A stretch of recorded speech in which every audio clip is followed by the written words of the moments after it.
Hi மக்களே, எல்லோரும் எப்படி இருக்கீங்க? இது ஃப்ரைடே விலாகு. ஸோ ஃப்ரைடே வந்து கொஞ்சம் நமக்கு மற்ற நாளை விட ஃப்ரைடே கொஞ்சம் எக்ஸ்ட்ராவே வேலை இருக்கும். ஏன்னா பூஜை பண்ணணும்னு சொல்லிட்டு எக்ஸ்ட்ராவே வேலை பார்க்க ஆரம்பிச்சிருவோம். எல்லார் வீட்லேயும் அப்படி தான்.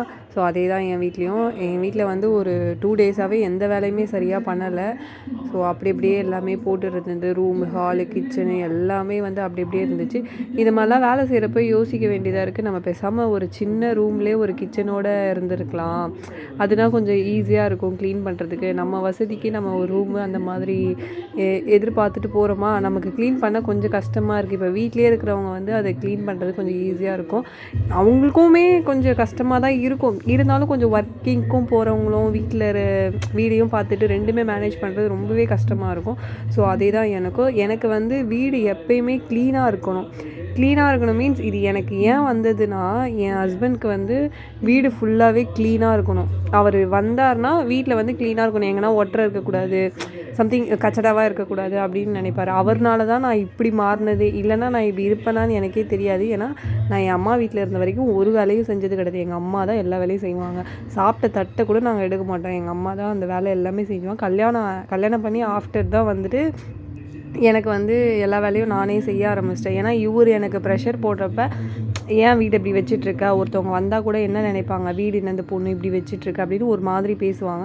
அப்படின்றதுக்காகவும் இருக்குது. பட் அவருக்கு வந்து பேசிக்காகவே வந்து வீடு வந்து க்ளீனாக இருக்கணும். நம்ம காலையிலேருந்து ஒர்க் பண்ணிவிட்டு வீட்டுக்கு வரோம். ஸோ நம்ம வீட்டுக்கு வந்தோடனே பார்த்தோன்னே மைண்ட் ரிலாக்ஸாக இருக்கணும். ரொம்ப இதுவாக குப்பையாக இருந்துச்சுன்னா அதில் உட்காரதுக்கோ, இல்லை அதில் உட்காந்து சாப்பிட்றதுக்கோ, இல்லை போய் படுக்கிறதுக்கு பெட்ரூமாக இருந்தாலும் சரி, ஹாலாக இருந்தாலும் சரி, கிச்சனாக இருந்தாலும் சரி. இப்போ எனக்கு வந்து நமக்கு வந்து கிச்சன் உள்ளே நுழைஞ்சோன்னே கிச்சன் வந்து க்ளீனாக இருக்கணும். அப்போ தான் சமைக்கவே தோணும்.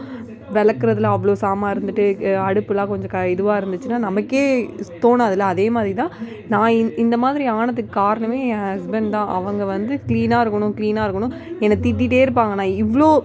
நான் ரொம்ப க்ளீனாக வச்சுருக்கேனா இல்லையான்னு எனக்கு தெரியல வீடு. அது வந்து பார்க்குறவங்களுக்கு தான் தெரியும். ஆனால் இதுக்கே என் ஹஸ்பண்ட் திட்டுவாங்க, நீ என்ன தான் வீடை க்ளீனாக வச்சிட்ருக்க, இதை விடலாம் எவ்வளோ க்ளீனாக இருக்காங்க தெரியுமா, நீ என்னமோ சும்மா சொல்லிகிட்டு இருக்க க்ளீனாக இருக்குது அப்படின்னா. இதுக்கு மேலே எப்படி க்ளீன் பண்ணுறது எனக்கும் தெரியல. நான் இதுக்காகவே எனக்கும் அவருக்கும் சண்டை வரும். நான் என்ன தான் க்ளீன் பண்ணாலும் குழந்தை இருக்க வீடு கொஞ்சம் இதுவாக தானே இருக்கும். டாய்ஸ் எடுத்து இதுக்காட்டிலையும் அவளை நான் கத்திகிட்டே இருப்பேன்னா, அவள் வந்து அவங்க ஆயா வீட்டில் இருக்கிற ஃப்ரீடம் கூட இங்கே இருக்க மாட்டான். ஏன்னா இவர் எதனா சொல்லிகிட்டே இருப்பாருன்னு சொல்லிட்டு கொஞ்சம் க்ளீனாக வச்சுக்க பார்ப்பேன். முடிஞ்ச வரைக்கும் நான் க்ளீனாக தான் வச்சுருக்கேன். ஆனால் அவருக்கு இதுவே வந்து கொஞ்சம் க்ளீன் கம்மி அப்படின்னு சொல்லுவார். ஸோ எங்கள் வீட்டில் வந்து இது ஒரு இஷ்யூ. இதனால தான் எனக்கும் என் ஹஸ்பண்ட் சண்டை வரும். க்ளீன் இதுதான் ஃபஸ்ட்லேருந்து கல்யாணம் ஆனதுலேருந்து சொல்லிகிட்டு இருப்பார். ஸோ அவர்னால் மட்டும்தான் நான் என் வீடை வந்து க்ளீனாக வச்சுருக்கேன். மேபி அவர் வந்து என்னை வந்து ஃபோர்ஸ் பண்ணல, நீ உன் இஷ்டம் போல் இருன்னு சொல்லியிருந்தாருன்னா நான் பண்ணியிருக்க மாட்டேன்னு தான் நினைக்கிறேன். ஏன்னா நான் சோம்பேறி, 1 நம்பர் சோம்பேறி.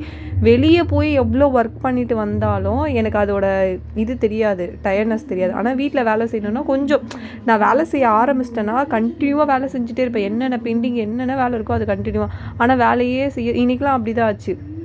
நான் மதியானம் ஒரு 2 மணிக்கு படுத்தேன். 5 மணிக்கு தான் எழுந்தனே. 5 மணிக்கு எழுந்து எல்லா வேலையும் ஒரு 1 ஹவர் 1.5 ஹவர் 1 ஹவரில் எல்லா வேலையும் சரி பண்ணேன் நான்.